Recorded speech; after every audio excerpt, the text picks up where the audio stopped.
हाँ, ये देवी देवताओं, ये भी सवाल 2020 का है, जे एडवांस का है। ठीक है,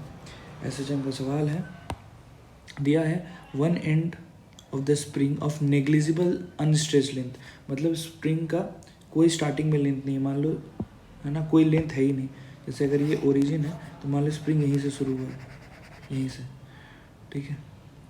जिसका स्प्रिंग कांस्टेंट के दिया हुआ है, ओरिजिन में है, दोनों एंड उसका ओरिजिन में है, उसका स्ट्रेच है ही नहीं, कुछ लेंथ है ही नहीं, है ना। A point particle of mass m जिसको कैरी कर रहा है q चार्ज, उसको भी अटैच किया गया एंड से, और जो सारा का सारा स्मूथ सरफेस पे रखा गया।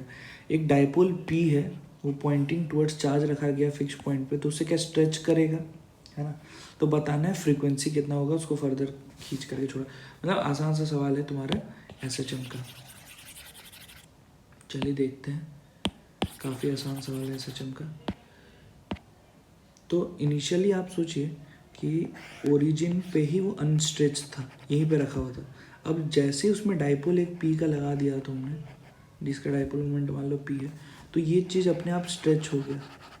क्योंकि सवाल में दिया हुआ है कितना लेंथ, एल लेंथ से, ये स्ट्रेच हो गया। तो यहाँ पे क्या होगा, अगर ये क्यू चार्ज होगा तो एक यहाँ पे फोर्स लग रहा होगा क्यू इंटू ई, और एक पीछे फोर्स लग रहा होगा जो भी इसका स्प्रिंग कांस्टेंट के होगा, और ये स्ट्रेच हो गया एल से, क्योंकि इनिशियली तो लेंथ था ही नहीं, यहीं तक स्ट्रेंथ जो स्प्रिंग थी वहीं थी, अब अचानक से खींच के इतना दूर एल खींच गई, है ना, तो पीछे के एल का फोर्स लग रहा होगा। मतलब इक्विलिब्रियम अगर ये पोजीशन होगा, मतलब एफ नेट यहाँ पे अगर ज़ीरो होगा तो ये इक्विलिब्रियम है, और इक्विलिब्रियम में हमें पता है एफ नेट ज़ीरो होता है, मतलब ये जो क्यू इंटू ई होगा वो के एल के बराबर होगा।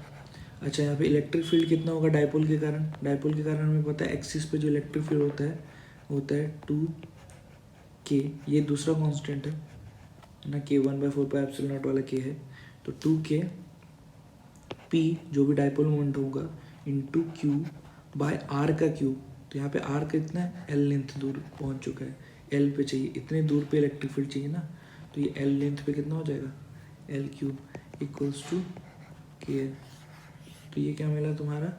ये मिला डाइपोल मतलब इक्विलिब्रियम का इक्वेशन। ठीक है, उसके बाद फर्दर क्या करते हैं, इसको कुछ डेल्टा इसमें दिया हुआ है, डेल्टा एल से आगे बढ़ाते हैं, अपन एक्स भी मान सकते हैं, तो सोचते हैं एक्स से थोड़ा आगे बढ़ा दिया इसको,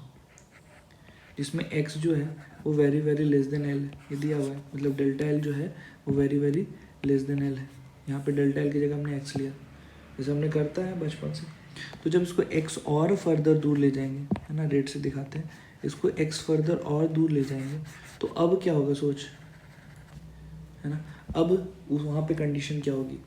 अब वहाँ पे जो फोर्सेस लगेगा वो अब पीछे कितना स्प्रिंग कितना खींच रहा होगा और ये कितना ढकेल रहा होगा। अब इसका इलेक्ट्रिक फील्ड भी चेंज हो गया होगा, तो कुछ तो ई डैश इंटू क्यू, और ये जो पीछे जो स्प्रिंग फोर्स होगा अब यह के इंटू एक्स प्लस एल लगेगा, नेट स्ट्रेच कितना हो गया, एल तो था ही और एक्स फर्दर खींच लिया। तो अब जो लिखोगे इक्वेशन में क्या लगेगा, ई डैश क्यू माइनस के एक्स प्लस एल जो तुमने खींचा है, क्या ये मास इंटू एक्सेलेरेशन होगा आगे की तरफ।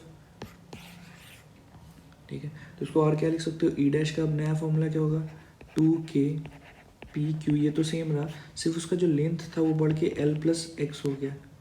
है ना। इलेक्ट्रिक फील्ड अब तुमको कितना, इस पॉइंट पे इलेक्ट्रिक फील्ड चाहिए, मतलब इतने दूर पे, है ना। ये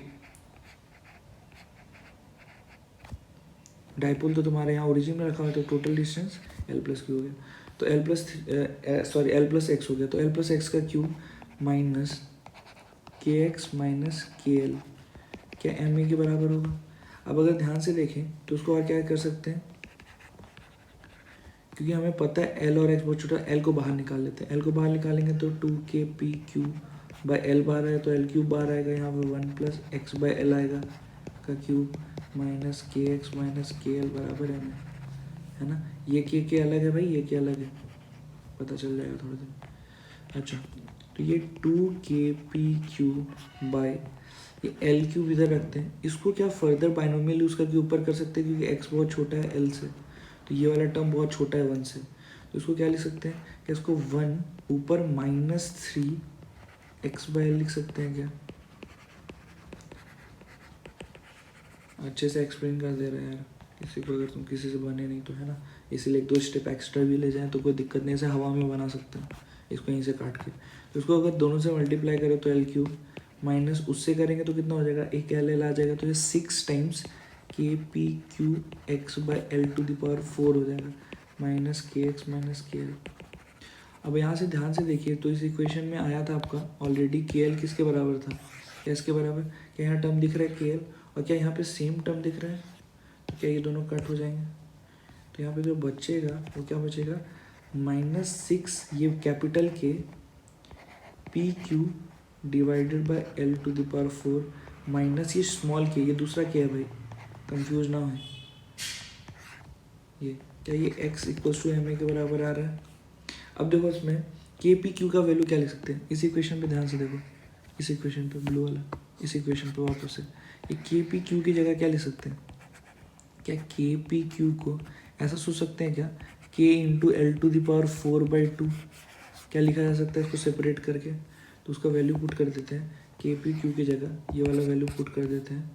के एल टू द पावर 4/2, तो ये क्या हो जाएगा तुम्हारा, ये इक्वेशन हो जाएगा माइनस कॉमन ले लो, यहाँ क्या बचेगा 6 था, के पी क्यू की जगह क्या लिखा के एल टू द पावर 4/2, तो के ये वाला के L two the power 4/2 divided by L two the power 4 minus के का ये माइनस कॉमन लिया तो प्लस के